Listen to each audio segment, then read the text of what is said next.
mereka sudah sampai ke tanah Promised Land Kanaan. Tapi kalau Abraham, Ishak dan Yakub, Musa, Kaleb dan Yosua, perhatikan baik-baik, mereka sampai di Promised Land Israel, Kanaan, tapi mereka juga sampai di Promised Land kerajaan surga. Jadi ada dua tempat ya saudara, ada berkat di bumi, ada berkat rohani. Banyak yang cuma sampai di Promised Land, tapi tidak sampai di tanah kerajaan surga. Yesus mati, bayar dosa kita. Kita harus jadi murid Yesus tak dan setia, supaya jangan cuma diberkati saja tapi tidak sampai. Cuma jadi Lukas 16 diberkati, habis itu dibakar. Kalau Abraham, Ishak dan Yakub, mereka sampai di keturunannya, yaitu keturunan Abraham, Ishak dan Yakub yang mewarisi Promised Land hanya Kaleb dan Yosua, dan generasi di bawah Kaleb dan Yosua. Dan Kaleb dan Yosua dia ada di kerajaan surga. Jadi harus sampai kedua-duanya. Tangkap itu, saudara ya. Banyak yang tidak sampai. Coba, kenapa mereka tidak sampai di kerajaan surga? Saya baca kesaksian Pastor Pak, ya.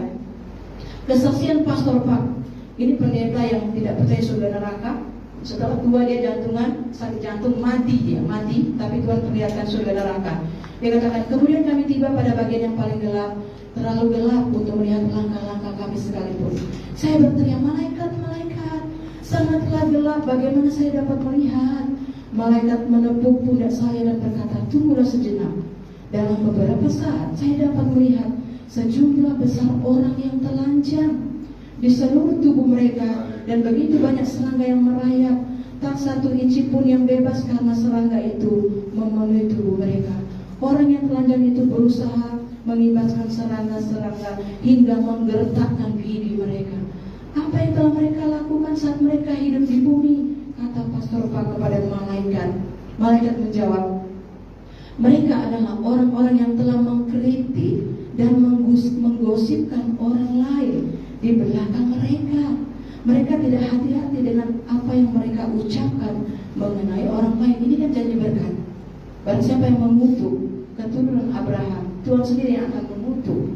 Ya, jadi ini orang-orang benar itu dilindungi oleh Tuhan Yesus. Ya, jadi gak usah takut saudara, siapapun musuh saudara itu akan berbalik kepada mereka. Bagian saya dan saudara mengasihi Tuhan dan taat kepada Tuhan seperti Abraham, Ishak, Yakub, Musa, Kaleb dan Yosua. Itu contoh kan dari Kejadian 12 sampai Ulangan 8. Ini mereka yang pemainnya di situ. Ya, mereka pemainnya gitu. Dari jutaan orang ini, kalau bangsa-bangsa lain nggak masuk hitungan, nggak dipanggil untuk diselamatkan. Ya, kemudian saya melihat para setan menusuk dan menikam perut orang-orang dengan tombak. Teriakan mereka sungguh memilukan. Saya bertanya kepada pengawalku, malaikat, apa yang telah orang ini lakukan selama mereka hidup di bumi? Baru jawab malaikat, orang-orang ini memiliki pekerjaan, rumah, dan keluarga, tetapi mereka tidak memberi kepada Tuhan. Mereka tidak membantu orang-orang miskin, tidak membantu gereja mereka, atau tidak digunakan berkat itu untuk tujuan ilahi lainnya. Mereka sangatlah pelit dan rakus. Walaupun mereka bertemu dengan orang miskin, mereka mengabaikan orang miskin tersebut dan tidak peduli. Mereka hanya peduli pada diri mereka sendiri dan keluarga mereka. Mereka berpakaian sangat bagus, berkecukupan, dan memiliki kehidupan yang nyaman. Inilah mengapa perut mereka ditusuk, karena perut mereka penuh dengan keserakahan. Amsal 28 ayat yang ke-27. Ini firman Tuhan yang dilihat. Berbahagialah saudara yang mendengar ini. Ya, ternyata semuanya punya Tuhan, bukan kita.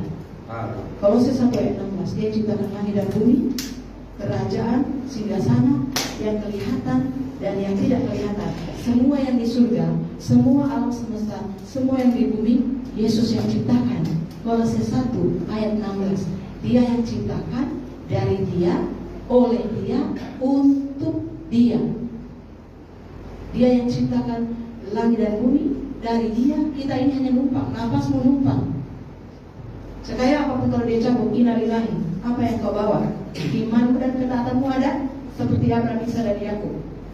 Karena kan zaman sekarang sudah bukan kata bapaknya itu orang-orang kaya untuk diri sendiri. Nanti ini tempatnya sudah dilihat oleh Pastor Pak. Makanya Pastor Pak itu bertobat ya. Setelah hidup dia jual semua propertinya. Dia bangun gereja.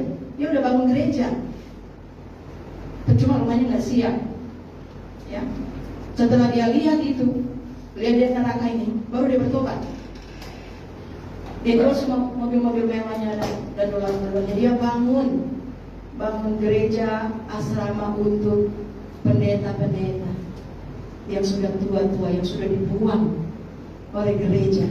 Dia bangun, baru rumahnya selesai di surga. Hidup ini sementara. Saudara bayangkan, saudara punya surga. Yang boleh masuk situ kan tinggalnya triliunan tahun, miliaran tahun. Enggak mudah. Hidup ini hanya sementara.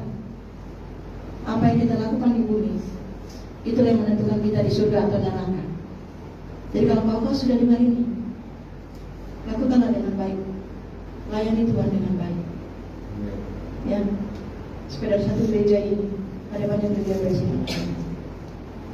Saya kalau sama ada satu polisi, kami tidak bisa bikin apa-apa karena lokasi kami kayak gini. Kami ingin ada juga tempat yang baru. Kenapa nggak bilang dari kemarin tante itu sudah ada beberapa gereja dikasih sama bapak si A, masa si iya? Jadi kita punya hati untuk pekerjaan Tuhan. Kan kemarin saya lihat anak-anak itu kepanasan di sana, nggak ada ruangan. Dan ternyata semakin diberkati itu ya semakin banyak yang dibutuhkan, butuh jiwa-jiwa. Kami butuhlah tempat. Bukan kami nggak mau undang orang, yang jabatannya nggak buat parkirnya. Kami ingin ada tempat umum. Kenapa sih tante nggak bilang itu sudah ada dikasih tuh 3 gereja? Hah? Dikasih? Iya. Saya ngomong sama polisi BPPS. Kenapa tante nggak bilang? Iya, aku udah lama udah ngomong sama Tuhan. Nah, gitu ya. Saudara doakan ya supaya semakin diberkati, hidup jadi berkat. Mari kita naikkan pujian. Yesus engkau baik, sangat baik.